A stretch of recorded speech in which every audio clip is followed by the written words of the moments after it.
Exercise 3.1, question number 6. Given the linear equation, this, write another linear equation in two variables such that the geometrical representation of the pair so formed is intersecting lines, parallel lines and coincident lines. अब lines लिखा है यहाँ पर, तो हमें क्या बनाना है, एक दूसरी इक्वेशन फॉर्म करनी है इस इक्वेशन के हिसाब से, सच दैट अगर इस इक्वेशन की लाइन ऐसी है तो जो दूसरी इक्वेशन की लाइन है वो पहले केस में इंटरसेक्ट करे इसे, मतलब अगर ये लाइन 1 है तो लाइन 2 हमें ऐसी बनानी है कि वो लाइन 1 को कट करे एक पॉइंट पे, और दूसरे केस में हमें लाइन 1 के पैरेलल एक लाइन 2 बनानी है, और तीसरे केस में हमें लाइन 1 के कोइंसिडेंट लाइन 2 बनानी है, मतलब लाइन 1 और लाइन 2 एक ही लाइन होंगी। अब वो इक्वेशन हम कैसे फॉर्म करेंगे, हमारे पास इन तीनों केसेस के लिए कोएफिशिएंट्स के रेशो के रिलेशंस थे। तो अगर इंटरसेक्टिंग की बात करें तो a1 upon a2 should not be equal to b1 upon b2, should not be equal to c1 upon c2। ये कंडीशन इतनी नेसेसरी भी नहीं है, मेन कंडीशन इंटरसेक्टिंग के लिए ये है कि वेरिएबल्स के जो कोएफिशिएंट्स हैं उनका रेशो बराबर नहीं होना चाहिए। तो अगर फर्स्ट इक्वेशन हम देखें तो इसमें a1 की वैल्यू है x के साथ का कोएफिशिएंट विच इज़ 2, और b1 की वैल्यू है y के साथ का कोएफिशिएंट विच इज़ 3। तो दूसरी लाइन में a2 और b2 की वैल्यू हम क्या रखें कि वो रेशो इक्वल ना आए। तो ये तो हम रैंडमली बहुत ही इजीली कैस कर सकते हैं कि अगर मैं इसकी वैल्यू 5 रख दूं और इसकी भी वैल्यू 5 रख दूं, क्योंकि ये दोनों तो इक्वल नहीं है, तो ये दोनों में अगर मैं सेम भी रख दूं तो आराम से ये दोनों रेशोज़ बराबर हो जाएंगे, और अगर ये दोनों में डिफरेंट भी रखूँ तो भी ये रेशोज़ बराबर हो जाएंगे। 5 भी रख सकते हैं, 1 भी रख सकते हैं, और 3, या फिर 2 और 2, या फिर 3 और 5, ऐसे a2 और b2 की कोई सी भी वैल्यू हम रख सकते हैं। और c2 की वैल्यू तो मैटर भी नहीं करती, तो c2 की वैल्यू अगर मैं 0 भी रख दूँ तो भी कोई प्रॉब्लम नहीं है। तो हम डायरेक्टली इक्वेशन बना सकते हैं कि अगर मैं a2 और b2 की वैल्यू 5 रखूँ तो मुझे रिजल्ट मिलेगा 5x प्लस 5y, और c2 की वैल्यू 0, तो ये हो जाएगा 0। अब इससे हम वेरीफाई कर सकते हैं कि a1 upon a2 which is 2 upon 5 is not equal to 3 upon 5। This is verified. इसका मतलब दो लाइंस इंटरसेक्टिंग होंगी गारंटीड। और अगर आपको ये वेरीफाई करना है तो हम ग्राफ बनाकर इसे वेरीफाई कर सकते हैं। तो ये वाला पार्ट इसके ग्राफ बनाकर वेरिफिकेशन का आप खुद से कर सकते हैं। अब सेकेंड केस है पैरेलल का। यहाँ पर हमें ये ध्यान रखना है कि a1 upon a2 should be equal to b1 upon b2, लेकिन इन दोनों के इक्वल नहीं होना चाहिए कांस्टेंट का ratio which is c1 upon c2। अब ये दोनों रेशियोज बराबर होने चाहिए।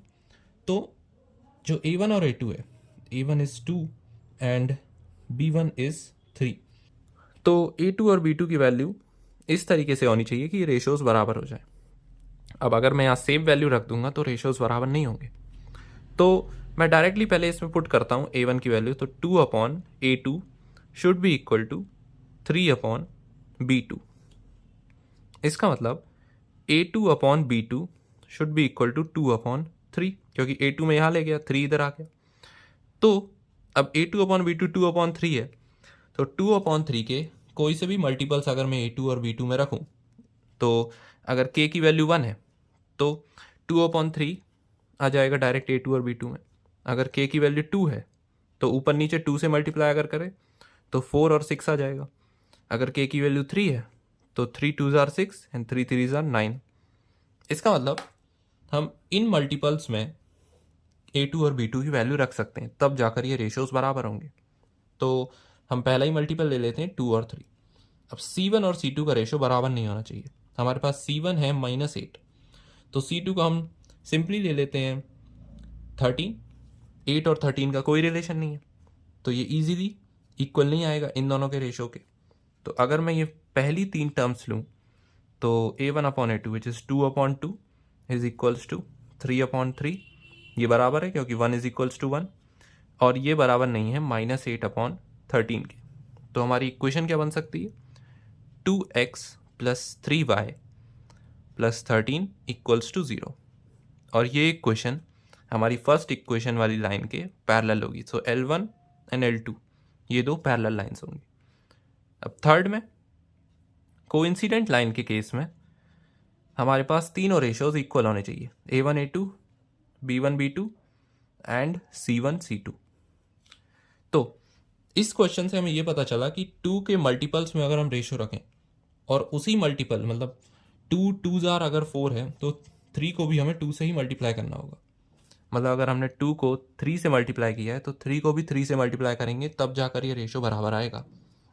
तो सिमिलरली हम यहाँ पर इसी लाइन की इक्वेशन को किसी एक कांस्टेंट से मल्टीप्लाई कर दें तो हमें A2 B2 और C2 मिल जाएगा, क्योंकि अगर A1 B1 और C1 कुछ नंबर्स हैं, उन्हें अगर मैं मान लेते हैं 2 से अगर मल्टीप्लाई कर दूं तो इस इक्वेशन में A1x plus B1y plus C1 is equals to 0 और 2A1x plus 2B1y plus 2C1 is equals to 0 में कुछ फ़र्क नहीं रहेगा, क्योंकि मैं 2 को कॉमन लेके राइट हैंड साइड भेज दूंगा और वो नेग्लिजिबल 0 ही हो जाएगा।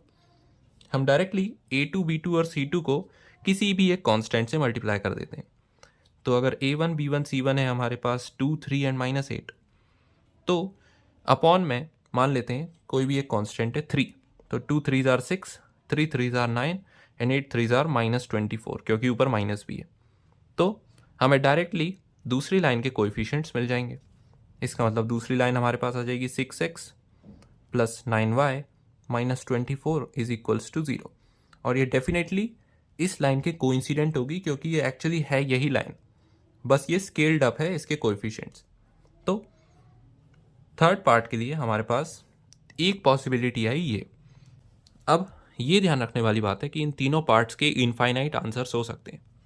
मेरा आंसर ये आया है, आप लोगों का आंसर अलग आ सकता है, और वो हमें इन केसेस पर ध्यान रख के समझना होगा, क्योंकि ऐसी बहुत सी पॉसिबिलिटीज़ हैं जिसमें ये दो रेशोस बराबर ना हो।